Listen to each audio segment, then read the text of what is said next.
Selamat pagi adik-adik semua. Apa kabarnya hari ini? Puji Tuhan, semuanya dalam keadaan sehat dan baik. Kita bersuka cita kita bisa bertemu kembali di dalam renungan kesayangan kita, Habatus Hidupku Bagi Kristus. Adik-adik, minggu nanti kita akan bersama-sama beribadah ke gereja. Tidak seperti biasanya ya. Biasanya kita hanya hari Minggu saja beribadah ke gereja, tetapi untuk minggu ini, hari Jumat kita juga beribadah ke gereja.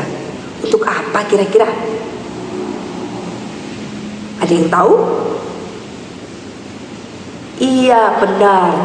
Hari Jumat nanti kita beribadah ke gereja untuk mengingat kembali kematian Tuhan kita Yesus Kristus di atas kayu salib.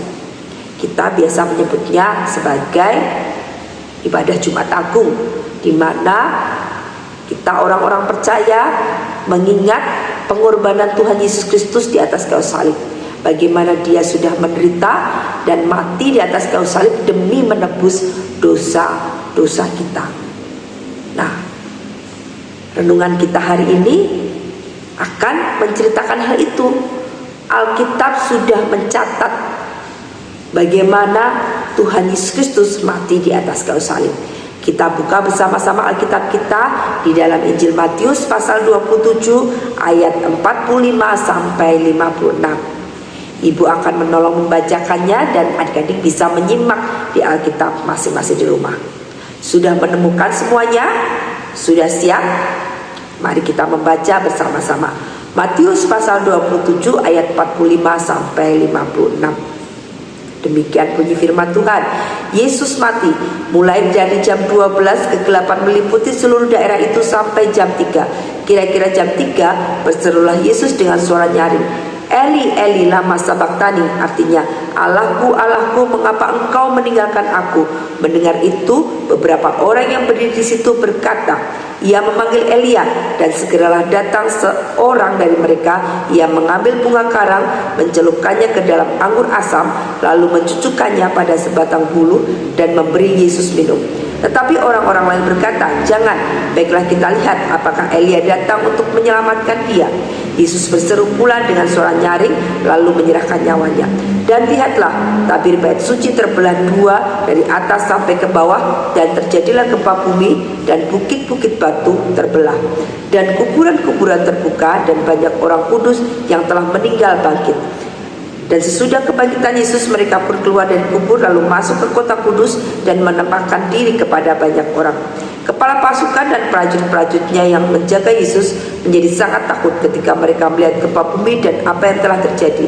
Lalu berkata, sungguh ia ini adalah anak Allah. Dan ada di situ banyak perempuan yang melihat dari jauh, yaitu perempuan-perempuan yang mengikuti Yesus dari Galilea untuk melayani dia.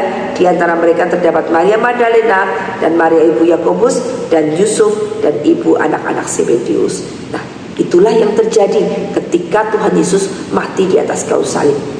Kalau kita menyimak dan mengingat kembali renungan hari-hari sebelumnya, bagaimana Tuhan Yesus sudah begitu menderita, dia dihina, dia dicambuk, dia diludahi, dia diolok-olok, ya, dia dipukul, disesah sampai berdarah-darah, dan dia harus memikul salibnya menuju ke Golgota. Dan pada akhirnya dia disalibkan dan mati pada siang hari, ya. Kalau di ayat 45 dikatakan jam 12 sampai dengan jam 3.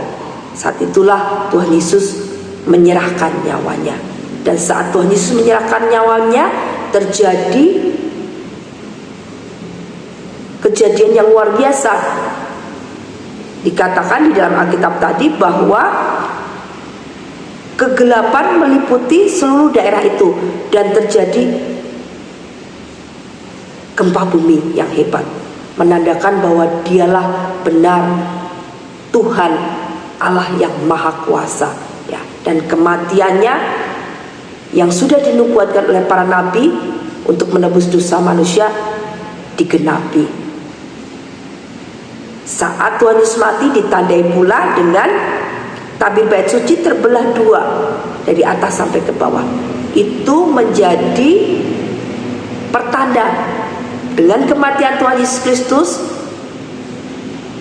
maka apa yang sudah dijanjikan Allah, ada keselamatan yang daripada Tuhan digenapi.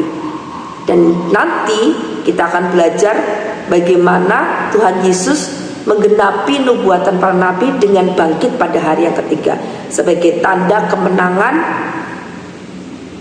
Tuhan atas maut, ya. Dan itu menyatakan kita orang-orang percaya kepadanya juga akan berkemenangan atas dosa-dosa kita, atas maut.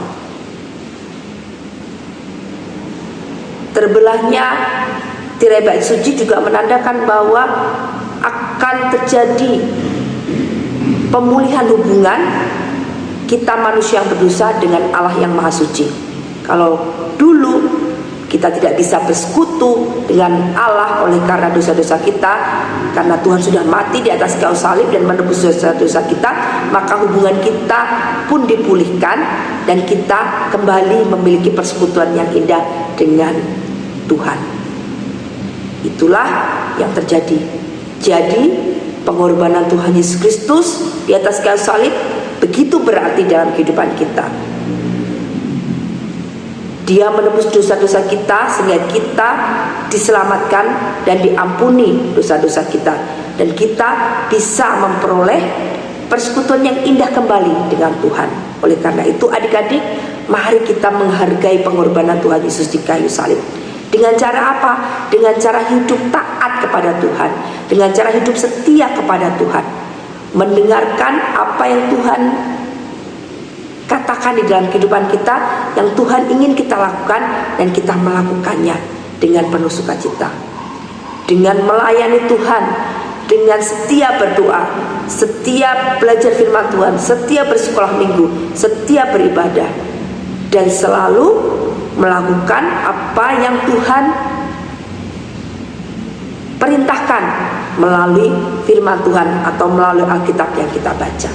Itu sebagai ucapan syukur kita, sebagai tanda bahwa kita begitu menghargai pengorbanan Tuhan Yesus di atas kayu salib. Berhenti untuk melakukan hal-hal yang tidak menyenangkan hati Tuhan, yang membuat hati Tuhan sedih, ya adik-adik. Tetapi mari kita berusaha melakukan apa yang menyenangkan hati Tuhan, sehingga Tuhan melihat bahwa kita anak-anak Tuhan yang sungguh mengasihi Dia. Siap adik-adik untuk melakukan itu, dan ingat Tuhan begitu mengasihi kita. Oleh karena itu mari kita berusaha juga untuk mengasihi Dia dengan seluruh apa yang ada pada kita, memberikan yang terbaik kepadanya dari setiap apa yang kita miliki untuk terus memuliakan dan membesarkan nama Tuhan kita Yesus Kristus. Amin. Mari kita berdoa. Bapa, terima kasih untuk firman Tuhan yang mengingatkan kami bagaimana Engkau sudah begitu mengasihi kami sehingga rela menjadi manusia dan pada akhirnya mati di atas kayu salib bagi dosa-dosa kami. Dan biarlah kami boleh menghargai semuanya itu dengan terus hidup taat, hidup setia kepada Engkau, dan selalu memberikan yang terbaik kepada Engkau dari apa yang kami miliki, dan kehidupan kami boleh senantiasa memuliakan Engkau. Terima kasih Tuhan untuk kasih setiamu, untuk anugerahmu dan karunia yang terbesar dengan Engkau rela mati di atas kayu salib bagi kami semuanya. Terima kasih Bapa, kami sungguh mengucap syukur kepada Engkau. Dan pada hari ini kami menyerahkan hidup kami sepanjang hari ini, dari pagi hingga malam hari nanti. Tuhan menolong kami dalam kami beraktivitas sehingga kehidupan kami senantiasa menjadi kesaksian dan berkat bagi banyak orang. Terima kasih Bapa, di dalam nama Tuhan Yesus kami sudah berdoa. Amin. Selamat pagi, Tuhan Yesus memberkati.